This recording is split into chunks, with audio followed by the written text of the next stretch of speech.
आप भगवान शंकर के मंदिर में जाकर एक लोटा जल चढ़ा रहे हैं। आप शिव जी के मंदिर में जाकर एक अक्षत का दाना, एक बेलपत्र चढ़ा रहे हैं,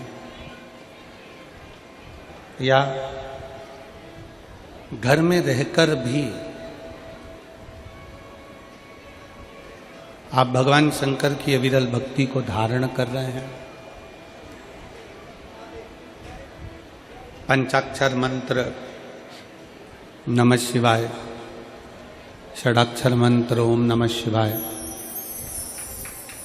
या श्री शिवाय नमस्तुभ्यम का जाप कर रहे हैं,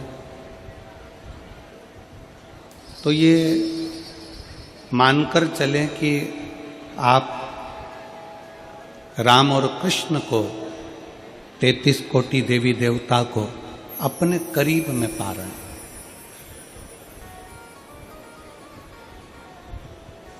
हमने पहले भी कथा के माध्यम से आपको वर्णन किया था कि एक लोटा जल केवल शंकर भगवान को ही नहीं मिलता।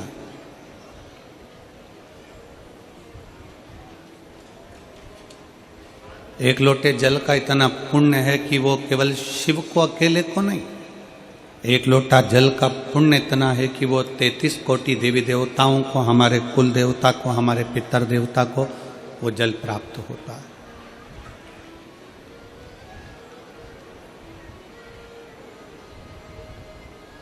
शिव की भक्ति, शंकर भगवान की आराधना, शिव जी का स्मरण केवल अकेले शंकर जी के लिए नहीं है।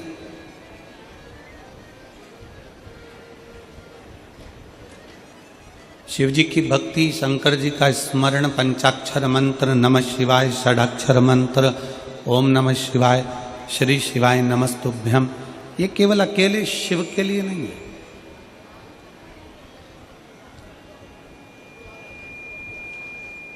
एक बड़ा सुंदर सा भाग व्याख्यान,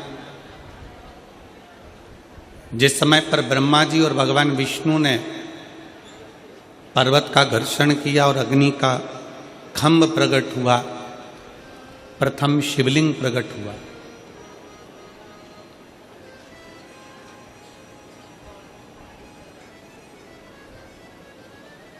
तो उस शिवलिंग में से एक अक्षर निकल रहा था, एक शब्द निकल रहा था। वो अक्षर था ओम।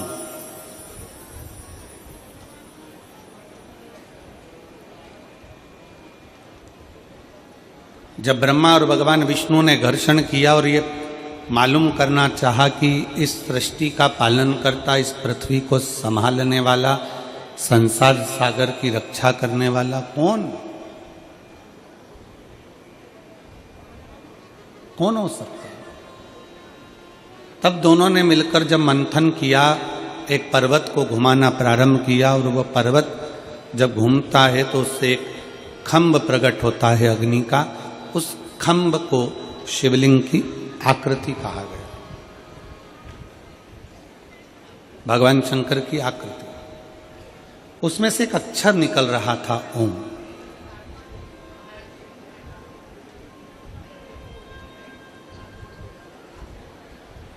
और उस अक्षर का नाद चल रहा था।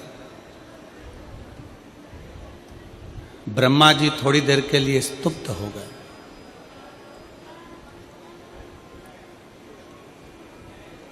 और ब्रह्मा जी ने भगवान विष्णु जी से कहा, नारायण से कहा कि प्रभु, ये जो ओम अक्षर निकल रहा है, ये ओम का जो नाद निकल रहा है, ये ओम की जो ध्वनि निकल रही है, ये क्या है? ये ओम नाद में है क्या? इस ओम अक्षर में है क्या? गला पकड़ रहा है बाबू, खींच के बोलना पड़ रहा है उसको। इस ओम अक्षर में है क्या? इस ओम अक्षर में नाद जो हो रहा है, इसमें है क्या? भगवान नारायण चुप होकर मौन होकर उस ओम के नाद को श्रवण कर रहा है। भगवान शंकर उस ओम के नाद को सुन रहे हैं, ओम के नाद का स्मरण कर रहे हैं, ओम अक्षर का स्मरण कर रहे हैं, ओम को श्रवण कर रहे हैं। ब्रह्मा जी ने फिर पूछा, ब्रह्मा जी ने फिर कहा कि आखिर इस ओम के नाद में ऐसा क्या है? ये अक्षर जो गूंज रहा है, ओम जो अक्षर गूंज रहा है, इसमें है क्या?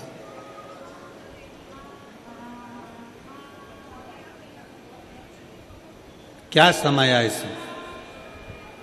भगवान विष्णु उस ओम के नाद से मौन है, उसमें खो गए, बोलते ही नहीं, बोले ही नहीं।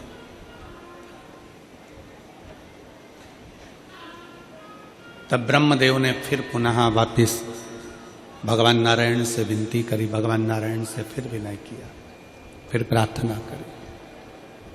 तब भगवान विष्णु ने उसी क्षण उसी पल कहा, ब्रह्मा जी, ये अक्षर जो इस अग्नि के खंभ में से, शिवलिंग में से जो प्रति ध्वनि के रूप में निकल रहा है, ये अक्षर कोई साधारण नहीं है। यही वो ओम, वो शब्द, वो अक्षर है जिसमें 33 कोटि देवताओं का एक मूल बिंदु समाहित है, एक मूल बिंदु समाहित है।